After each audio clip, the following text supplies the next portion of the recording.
আবার জিতবে বাংলা, যতই করুক হামলা। বিজেপির বিরুদ্ধে এমনটাই স্লোগান তুলে তৃণমূলের সেকেন্ড ইন কমান্ড সাংসদ অভিষেক বন্দ্যোপাধ্যায়ের জন্য এখন প্রতীক্ষার প্রহর গুনছেন মালদা জেলা তৃণমূল নেতৃত্ব। আর মাত্র কয়েক ঘন্টার অপেক্ষা, তারপরেই মালদায় আসতে চলেছেন তৃণমূলের সর্বভারতীয় সাধারণ সম্পাদক অভিষেক বন্দ্যোপাধ্যায়। তিনি বুধবার সন্ধ্যায় মালদায় আসবেন। সূত্রের খবর, তিনি মালদায় এসেই দলের জেলা নেতৃত্বের সঙ্গে সাংগঠনিক বৈঠক করবেন। এরপর বৃহস্পতিবার দুপুরে মালদার পরিযায়ী শ্রমিকদের নিয়ে সভা করবেন পুরাতন মালদা ব্লকের জলঙ্গা মাঠে। তাই বুধবার সকাল থেকে জলঙ্গা মাঠে সভা আয়োজনের জোর প্রস্তুতির ছবি লক্ষ্য করা যায়। সভাস্থলে জোর কদমে মঞ্চ ও র্যাম্প তৈরি সহ অন্যান্য প্রস্তুতির কাজ নজরে আসে। প্রস্তুতির কাজ তদারকি করেন জেলা তৃণমূলের মুখপাত্র আশিস কুণ্ডু সহ অন্যান্যরা। এদিনই সভাস্থল পরিদর্শনে যান জেলা পুলিশ সুপার অভিজিৎ ব্যানার্জি সহ অন্যান্য পুলিশ আধিকারিকরা। তারা সকলে মিলে সভার নিরাপত্তার দিক খতিয়ে দেখেন, সভা সুষ্ঠুভাবে সম্পন্ন করতে প্রয়োজনীয় নির্দেশ দেন। সভার প্রস্তুতিমূলক কাজের দায়িত্বে থাকা জেলা তৃণমূলের মুখপাত্র আশিস কুণ্ডু জানান, বৃহস্পতিবার তৃণমূলের সর্বভারতীয় সাধারণ সম্পাদক অভিষেক বন্দ্যোপাধ্যায় মালদার পরিযায়ী শ্রমিকদের নিয়ে সভা করবেন। তিনি বিজেপি শাসিত বিভিন্ন রাজ্যে বাংলার পরিযায়ী শ্রমিকদের নির্যাতন, এসআইআরের মাধ্যমে ভোটাধিকার হরণের চেষ্টার বিরুদ্ধে আওয়াজ তুলবেন। তাই অভিষেক বন্দ্যোপাধ্যায়ের বার্তা শোনার জন্য তারা মুখিয়ে রয়েছেন। এটা মাইগ্রেন্ট লেবারার্সদের সভা। এখানে প্রত্যেকটা ব্লক, আমাদের যে 19টা সাংগঠনিক ব্লক, প্রত্যেকটা ব্লক থেকে যে মাইগ্রেন্ট লেবারার্সরা বাইরে কাজ করতে গেছেন, তারা যারা এখানে আছেন বা তাদের পরিবারের লোক, তাদের প্রত্যেকের সাথে অভিষেক বন্দ্যোপাধ্যায় তিনি তাদের সাথে কথা বলবেন, তাদের সাথে সভা করবেন, তাদের সাথে সমস্ত রকম আলাপ আলোচনা করবেন এবং তাদেরকে বার্তা দেবেন।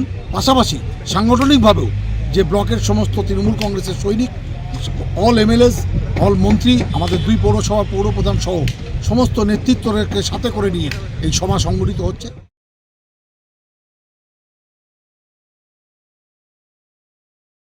বিভিন্ন স্কুলে সরকারি নিয়মকে বুড়ো আঙুল দেখিয়ে অতিরিক্ত ভর্তি ফি আদায়ের প্রতিবাদ জানিয়ে মালদায় আন্দোলনে নামল অখিল ভারতীয় বিদ্যার্থী পরিষদ। আন্দোলনের অঙ্গ হিসেবে বুধবার বিক্ষোভ ডেপুটেশন কর্মসূচি পালন করল মালদা জেলা শিক্ষা দপ্তরে। আন্দোলনের নেতৃত্ব দিলেন অখিল ভারতীয় বিদ্যার্থী পরিষদের উত্তরবঙ্গের সম্পাদক দীপ দত্ত। তিনি অভিযোগ করে বলেন, স্কুলে ভর্তির ক্ষেত্রে 240 টাকা ফি নেওয়ার সরকারি নিয়ম রয়েছে, কিন্তু বিভিন্ন স্কুলে সেই নিয়ম মানা হচ্ছে না। নিয়মকে বুড়ো আঙুল দেখিয়ে কোনো কোনো স্কুলে 400 টাকা থেকে শুরু করে 800 টাকা পর্যন্ত ভর্তি ফি নেওয়া হচ্ছে। এর প্রতিবাদ জানাতেই তারা আন্দোলনে নেমেছেন। মালদা জেলা মাধ্যমিক বিদ্যালয় পরিদর্শকের কাছে ডেপুটেশন দিচ্ছেন। আপনারা সকলেই অবগত আছেন, ইতিমধ্যে পশ্চিমবঙ্গ, মালদা সহ পশ্চিমবঙ্গের বিভিন্ন বিদ্যালয়ের সাধারণ ছাত্রছাত্রীরা স্কুলে বাড়তি ফির প্রতিবাদে রাস্তা অবরোধ, আন্দোলন, প্রতিবাদ, ডেপুটেশন এই সমস্ত কিছু স্কুল ছাত্রছাত্রীরা করে যাচ্ছে। যে নির্ধারিত সরকারি ফি রয়েছে 240 টাকা, তার বাড়তি ফি নেওয়া হচ্ছে 500 টাকা, 600 টাকা, 700, এমনকি 800 টাকা পর্যন্ত ফি নেওয়া হচ্ছে। সাধারণ দুস্থ যেই ছাত্রছাত্রীরা উচ্চ বিদ্যালয়ে পড়াশোনা করছে, এই সমস্যার সম্মুখীন হয়ে অনেকে পড়াশোনা ছাড়তে বাধ্য হচ্ছে। মেধাবী দুস্থ ছাত্রছাত্রীদের মেধা নিয়ে প্রতারণা হচ্ছে। পশ্চিমবঙ্গের এই সমস্ত ঘটনার আমরা তীব্র ধিক্কার জানাই এবং এই সমস্ত ঘটনা আমরা জানি 14 তলার রানী রঙ্গুলি হেলন ছাড়া এই সমস্ত কোনো ঘটনা ঘটে না। এই 75% আর 25% যে ঘটনা, এই ঘটনা নিয়ে এই সমস্ত কিছু ঘটনা এখানে চলছে।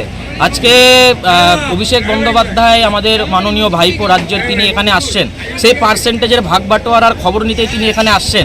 এই যে স্কুলের পরিচালন সমিতিগুলি তো রয়েছে, তৃণমূলের পেটোয়ারা বসে রয়েছে পরিচালন সমিতিতে। এই পরিচালন সমিতিতে তৃণমূলের পেটোয়ারা বসে বসে সেই টাকা বাড়তি ফি সেখান থেকে নিয়ে তাদের পকেটস্থ করছে এবং সেই ভাগ বাটোয়ারা নিয়ে এখানে এই সমস্ত বিষয় চলছে। তৃণমূল কর্মীদের, তৃণমূলের এই পেটোয়াদের পকেট ভরার জন্য সাধারণ ছাত্রছাত্রীদের, দুস্থ ছাত্রছাত্রীদের পরিবারকে এই সমস্ত সমস্যার সম্মুখীন হতে হচ্ছে। তীব্র প্রতিবাদ আমরা জানাই এবং এর যদি দ্রুত সুরাহা না হয় এবিভিপির আন্দোলন আরও বৃহত্তর হবে।